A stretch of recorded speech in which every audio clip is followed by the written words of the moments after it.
کوئی مصیبت نازل نہیں ہوتی مگر اللہ کے حکم سے،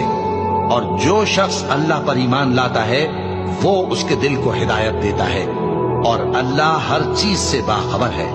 اور اللہ کی اطاعت کرو اور اس کے رسول کی اطاعت کرو،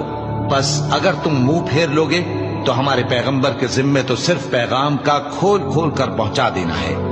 اللہ جو معبود برحق ہے، اس کے سوا کوئی عبادت کے لائق نہیں، تو مومنوں کو چاہیے کہ اللہ ہی پر بھروسہ رکھیں۔ مومنوں، تمہاری بیویوں اور اولاد میں سے بعض تمہارے دشمن بھی ہیں، سو ان سے بچتے رہو،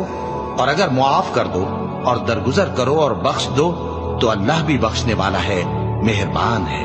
تمہارا مال اور تمہاری اولاد تو آزمائش ہے، اور اللہ کے ہاں بڑا اجر ہے، سو جہاں تک ہو سکے اللہ سے ڈرو اور اس کے احکام کو سنو اور اس کے فرمانبردار رہو اور اس کی راہ میں خرچ کرو، یہ تمہارے حق